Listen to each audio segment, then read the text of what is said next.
Praise the lord. యేసుతో ప్రతిదినం అనే ఆధ్యాత్మిక కార్యక్రమానికి మిమ్మల్ని అందరినీ ప్రేమతో ఆహ్వానిస్తూ మీ అందరికీ నా హృదయపూర్వక వందనాలు తెలియజేస్తున్నానండి. ప్రియ దేవుని బిడ్డలారా, మీరంతా బాగున్నారు కదా? ప్రతి దినము యేసయ్యకి లేవగానే థ్యాంక్స్ చెప్తున్నారా? యేసయ్య సన్నిధిలో ప్రార్థిస్తున్నారా? వాక్యాన్ని క్రమం తప్పకుండా చదువుతున్నారని నేను నమ్ముతున్నానండి.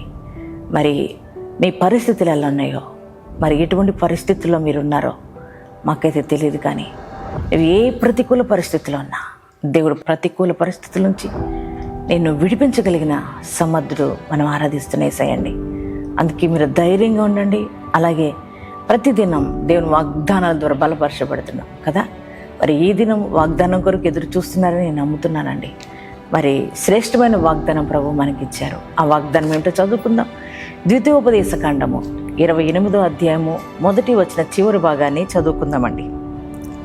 నీ దేవుడైన యెహోవా భూమి మీదనున్న సమస్త జనముల కంటే నిన్ను హెచ్చించును. ఎంత చక్కటి వాగ్దానం కదా. దేవుడు చెప్తున్నారు, ఈరోజు నీ ప్రభువు నీతో మాట్లాడుతున్నారు. ఆయన అంటున్నారు, భూమి మీదనున్న సమస్త జనముల కంటే నేను హెచ్చిస్తానని ప్రభు చెబుతున్నారు. మనల్ని హెచ్చించగలిగిన దేవుడు ఎవరు అంటే మనం ఆరాధిస్తున్న యేసయ్య ఒక్కడే. నువ్వు గొప్పగా ఉండాలని, నీవు ఉన్నతమైన స్థానంలో ఉండాలని, నీవు అత్యున్నతమైన శిఖరాలను అధిరోహించాలని ఎవరు ఆశిస్తారు? ఈ దినాల్లో మనం చూస్తున్నాం కదా. మరి మనుషులు ఎప్పుడు కూడా ఒక వ్యక్తిని అణిచివేయాలని, మరి వారికంటే ఎక్కువగా ఎవరు గొప్పవారిగా అవ్వాలని ఎవరు ఇష్టపడట్లేదు కదా.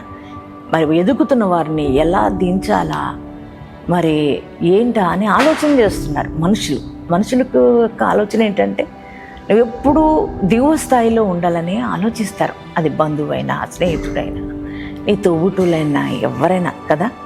మరి కానీ నీ దేవుడు అంటున్నారు, నిన్ను సృష్టించిన సృష్టికర్త, ఆయన స్వరక్తం ఇచ్చి నేను సంపాదించుకున్న దేవుడు నువ్వు ఎలా ఉండాలని ఆశిస్తున్నారంటే నువ్వు ఉన్నతంగా ఉండాలని. ఎంత ఉన్నతం అంటే సమస్త జనాల కంటే ఉన్నతంగా హెచ్చుగా నిన్ను హెచ్చించాలని దేవుడు ఆశిస్తున్నాడు. ఆయన ఎప్పుడు కూడా నిన్ను హెచ్చించాలనే తలంపు, మనం గొప్పవారిగా ఉండాలనే తలంపు అయింది. దేవుని బిడ్డ, ఇప్పుడు పరిస్థితులను చూసి కృంగిపోతున్నావా? ఇప్పుడు పరిస్థితులను చూసి అరే వారికంటే నేను చాలా తక్కువలో ఉన్నా, నా బంధువులు, స్నేహితులు, రక్త సంబంధుల కంటే వారేమో చాలా గొప్ప స్థాయిలో ఉన్నారు. మరి నా పరిస్థితి ఏంటి? నా జీవితం ఏంటి? నా ఉద్యోగం ఇదే స్థాయిలో ఎప్పుడు ఉంటున్నా, ఒక ప్రమోషన్ లేదు, ఏం లేదు, వ్యాపారాలు అంతే, చేతి పనులు అంతే, అన్నీ ఇలాగే ఉంటున్నాయి. ఇక నా జీవితం ఎంతనేమో, అందరికన్నా ఇలా తక్కువ స్థాయిలో నేను ఉండిపోవాలా? నా దేవుడు ఇలా తలరాత రాశాడా అని ఒకవేళ అలా అనుకొని నువ్వు బాధపడుతున్నావే, నీ దేవుడి ఉదయకాలం నీతో మాట్లాడుతున్నారు. దేవుడు ఎప్పుడు కూడా అలా అనుకోరు నాన్న. నువ్వు అదే స్థితిలో ఉండాలనుకోరు. నిన్ను ఉన్నతంగా ఆశీర్వదించాలని కోరుతున్నాడు దేవుడు కదా. ఆయన ఈరోజు నీతో మాట్లాడు. సమస్త జనాల కంటే హెచ్చుగా నేను చేస్తానన్నారు. ఈ ప్రస్తుత పరిస్థితిని చూడొద్దు, నువ్వు రాబోతున్న పరిస్థితిని చూడు. నీ ప్రతి విషయాల్లో కూడా, అన్ని విషయాల్లో సమస్త జనాల కంటే నేను హెచ్చుగా చేస్తానన్నాడు ప్రభు కదా. గొప్పవారిగానే చేస్తాను. చూడు, యోసేపును అన్నదమ్ముల కంటే హెచ్చుగా చేశాడు. ఎబ్బేజును కూడా తన అన్నదమ్ముల కంటే ఘనంగా చేశాడు. దావీదును కూడా తన అన్నదమ్ముల కంటే హెచ్చుగా చేశాడు. ఆయన ఎప్పుడు కూడా మనుషుల్ని, ఆయన నమ్ముకున్న పిల్లల్ని హెచ్చుగానే చేస్తాడు కదా. అందుకే దేవుని బిడ్డలారా, ఈరోజు పరిస్థితులను బట్టి కృంగిపోవద్దు. దేవుడు ఏమన్నారంటే, నేను ఆజ్ఞాపించిన ఆజ్ఞలను నువ్వు పాటించగలిగితే, శ్రద్ధగా నా మాట వింటే, ఆయన అంటున్నారు నిన్ను సమస్త జనాల కంటే ఎక్కువగా చేస్తానంటున్నాడు ప్రభు. దేవుని బిడ్డలారా, ఇప్పటి వరకు ఒకవేళ దేవుని మాట శ్రద్ధగా వినలేకపోయామేమో, ఒకవేళ ఆయన ఆజ్ఞలు పాటించలేక నీ స్థితి అలా ఉందేమో.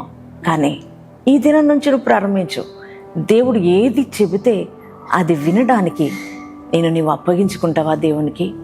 అలాగే దేవుని ఆజ్ఞలు పాటించడానికి నీవు అప్పగించుకుంటావా? అయితే నీ ప్రభు సమస్త జనాల కంటే నిన్ను హెచ్చించబోతున్నాడు. ఈ వాగ్దానం నమ్ముతున్నావా? ఈ వాగ్దాన్ని నమ్మి, యేసయ్యా నిజమే నీ మాట వింటాను, నీ ఆజ్ఞలు పాటిస్తాను, నిన్ను సమస్త జనముల కంటే హెచ్చుగా నన్ను చేయని ప్రార్థించండి. ఎంతమంది ఈ వాగ్దానం రిసీవ్ చేసుకున్నారో మీ అందరి జీవితాల్లో ఈ వాగ్దానం దేవుడు నెరవేర్చును గాక. ప్రార్థన చేసుకుందామండి. Thank you father. పరిశుద్ధుర మహోన్నతులకు దేవా, నీకు వందనములు, స్తుతులు, స్తోత్రములు చెల్లిస్తున్నాం ప్రియ తండ్రి.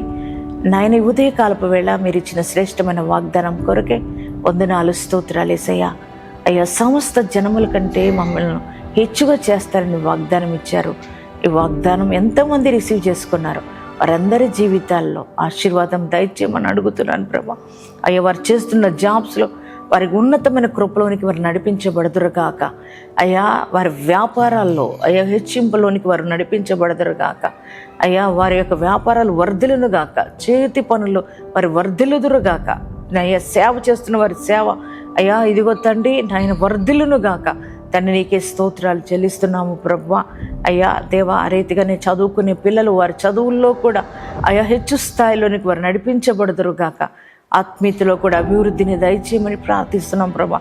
అయ్యా, అలాగే ప్రతి వారి జీవితంలో నీ మేలును అనుగ్రహించమని ప్రార్థిస్తున్నాం ప్రభా. నీ ఆజ్ఞలు పాటించేవారుగా ప్రతి ఒక్కరిని నీ కృపలోకి నడిపించమని నాయనా, ఈ వాగ్దానము ద్వారా ప్రతి ఒక్కరు బలపరచబడి నువ్వు ఇచ్చే ప్రతి వాగ్దానాన్ని వారు పొందుకున్నట్లు కృప చూపమని ప్రార్థిస్తున్నాను యేసయ్య. ఆ రీతిగా ఈరోజు మ్యారేజ్ డేస్ బాడీస్ చేసుకున్న ప్రతి వారి జీవితంలో ప్రభా నాయన నీ చిత్తము జరిగించు, నీ ప్రణాళికలు వారి జీవితంలో నెరవేర్చమని ప్రార్థిస్తున్నాం ప్రభా. ఈ దినమంతా నీ ప్రజెన్స్ మాకు తోడుగా ఉంచి నడిపించమని యేసు నామంలో ప్రార్థిస్తున్నాం తండ్రి. ఆమేన్.